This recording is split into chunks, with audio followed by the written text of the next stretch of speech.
மேற்கு தொடர்ச்சி மலையின் மடியில் மேகங்கள் முத்தமிடும் உயரத்தில் இருக்கிறது பாபநாசம் காரையார். அங்கே தாமிரபரணி ஆறு ஒரு பச்சை நிற பட்டுச்சேலையைப் போல மலைகளுக்கு இடையே வளைந்து நெளிந்து ஓடுகிறது. சுற்றிலும் ஓங்கி உயர்ந்த மரங்கள், அவற்றின் இடுக்குகளில் புகுந்து வரும் சூரிய ஒளி, பாறைகளில் மோதி சிதறும் பனித்துளிகள் அப்படின்னு அந்த இடமே ஒரு தேவலோகம் போல காட்சியளிக்கும். அகஸ்தியர் அருவியின் சத்தமும் காட்டு பறவைகளின் குரல்களும் சேர்ந்து ஒரு ரம்யமான இசையை எப்போதும் ஒலித்து கொண்டே இருக்கும். கேரளாவில் கல்லூரி படித்துக் கொண்டிருக்கும் கிருஷ்ணவேணி விடுமுறைக்காக தோழிகளுடன் அங்கே வருகிறாள். சிரிப்பும் கும்மாளமுமாக இருந்த அந்த தருணம் ஒரு நொடியில் நிசப்தமாகிறது. ஆற்றின் ஓரம் குளித்துக் கொண்டிருந்த போது ஒரு சுழல் அவளை அறியாமலேயே இழுத்துச் செல்கிறது. ஆழமான ஒரு பாறை இடுக்கிற்குள் அவள் சிக்கிக் கொள்கிறாள். எவ்வளவு முயன்றும் அவளால் மேலே வர இயலவில்லை. இறுதியில் தன் மூச்சை நிறுத்திக் கொள்கிறாள்.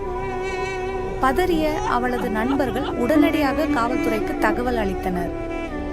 போலீஸ், தீயணைப்புத் துறை என அனைவரும் தேடுகிறார்கள்.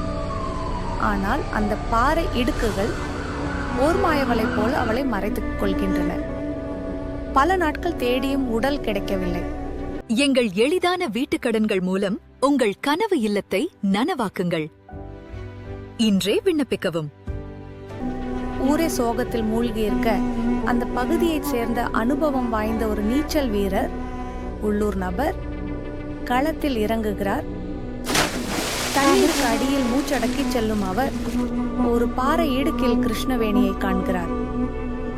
ஆச்சரியம் என்னவென்றால், இறந்து பல நாட்களாகியும் அவள் முகம் வாடவில்லை.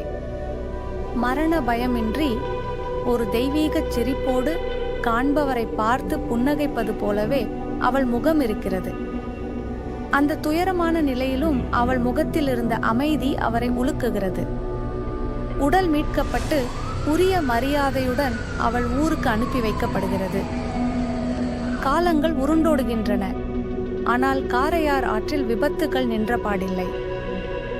எப்போதெல்லாம் யாராவது தண்ணீரில் மூழ்கி பாறை இடுக்கில் மாட்டிக்கொள்கிறார்களோ அப்போதெல்லாம் அந்த பழைய நீச்சல் வீரர் மீட்பு பணிக்கு அழைக்கப்படுகிறார். அவர் தண்ணீருக்குள் குதித்ததும் ஒரு அதிசயம் நடக்கிறது. இருண்ட நீருக்குள் அவருக்கு முன்னால் ஒரு மெல்லிய ஒளி தெரிகிறது. அது கிருஷ்ணவேணியின் ஆத்மா. அவள் எங்கும் மறைந்து விடவில்லை. அந்த ஆற்றின் காவல் தெய்வமாக மாறிவிட்டாள். அவள் காட்டும் திசையில் நீந்திச் சென்றால் சரியாக உடல் மாட்டிக்கொண்டிருக்கும் இடம் கிடைக்கிறது. உயிரோடு இருந்தபோது அந்த தண்ணீரை நேசித்த கிருஷ்ணவேணி இன்று அதே தண்ணீரில் உயிரை விடுபவர்களுக்கு வழிகாட்டும் தேவதையாக இருக்கிறாள். காரையார் பாறைகளில் இன்றும் அவளது மெல்லிய சிரிப்பு எதிரொலித்துக் கொண்டே இருக்கிறது.